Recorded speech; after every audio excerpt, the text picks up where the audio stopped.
नमस्ते दोस्तों। आज हम बात करने वाले हैं, कर्म बड़ा है या भाग्य। ये एक ऐसा सवाल है जो प्राचीन काल से सबके मन में उठते हैं। इस दुनिया में दो तरह के इंसान हैं। एक वो जो ये मानते हैं भाग्य कुछ नहीं होता है और वो कर्म की प्रधानता पे विश्वास करते हैं। दूसरा भाग्यवादी होता है, जिनका दृढ़ विश्वास ये होता है जो किस्मत पे लिखा है वो होके ही रहेगा। इंसान कर्म और भाग्य को अलग अलग दृष्टिकोण से देखता है। अर्थात इंसान भाग्य और कर्म नाम की दूरियों में ही घूमता रहता है और अंततः दुनिया से विदा होके चला जाता है। आज का युवा ये सोचता है कि बिना कुछ किए उसे वो सब कुछ मिल जाए जो वो चाहते हैं। इस विषय पर अक्सर बहस होते रहता है कि आखिर भाग्य बड़ा है या कर्म। भाग्य और कर्मों को स्पष्टता से समझने के लिए पुराणों में एक कथा का उल्लेख मिलता है। वो कथा इस प्रकार है। प्राचीन काल में एक संत हुआ करते थे। उनका नाम था ज्ञानेश्वर। उनका दो शिष्य थे, भाग्येश्वर और कर्मेश्वर। एक दिन दोनों के बीच एक बड़ी बहस हो गई कि कर्म बड़ा है या भाग्य बड़ा है। कर्मेश्वर कर्म को मानता था और भाग्येश्वर भाग्य को मानता था। उन दोनों में बहस इतनी ज्यादा बढ़ गई कि इसका उत्तर गुरु ज्ञानेश्वर से जाके मांगना पड़ा।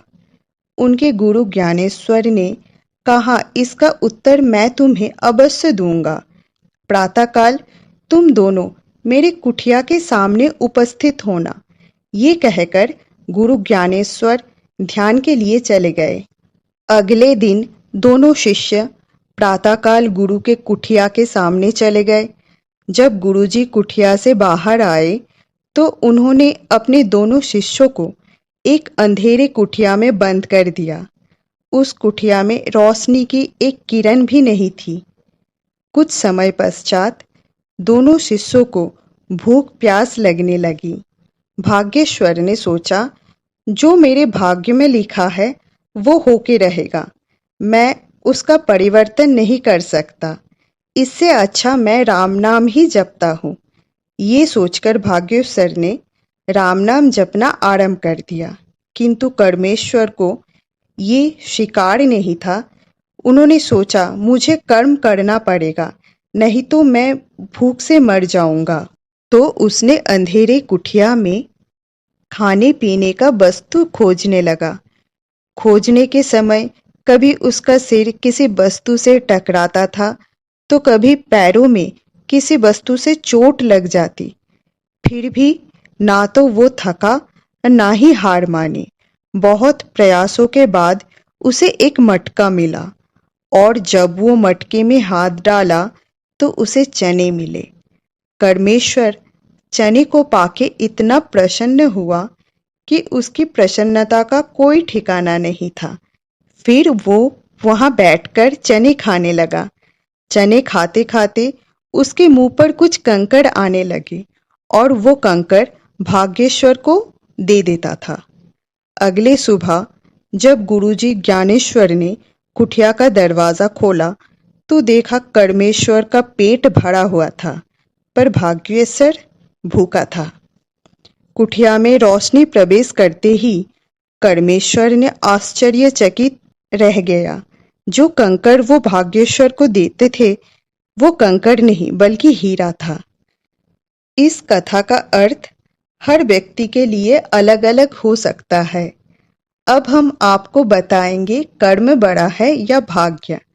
वास्तव में सत्य ये है, दोनों एक दूसरे से संबंधित है। दोनों में से ना तो कोई छोटा है ना ही बड़ा।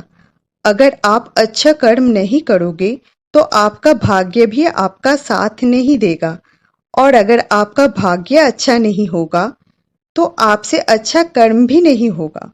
इस कथा के अनुसार कर्मेश्वर हो या भाग्येश्वर, दोनों को ही अपना कर्म करना पड़ा।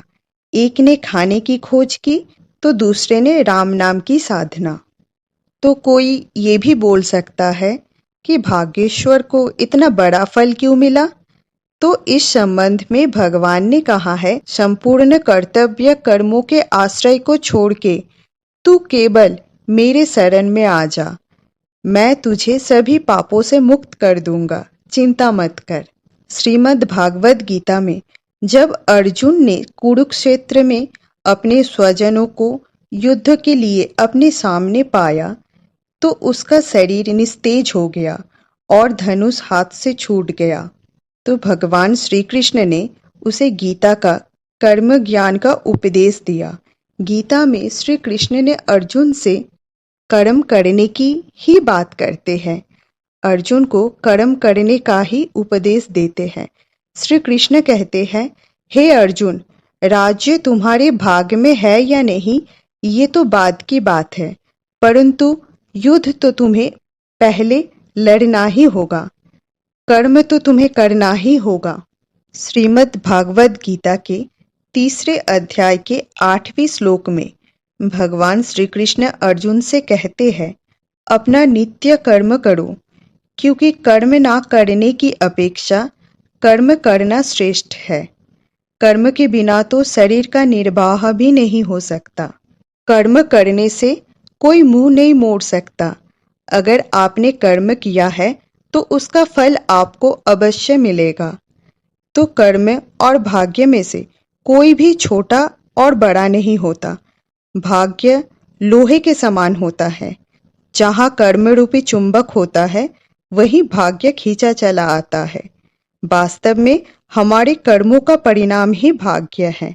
उचित कर्म किए तो भाग्य को अपनी ओर मोड़ा जा सकता है, लेकिन भाग्य के सहारे बैठकर कर्मों से दूरी बना लेना पराजय, परेशानियां और दुखों का कारण बनता है। अगर आपको ये वीडियो अच्छी लगे तो प्लीज़ चैनल को सब्सक्राइब कर देना।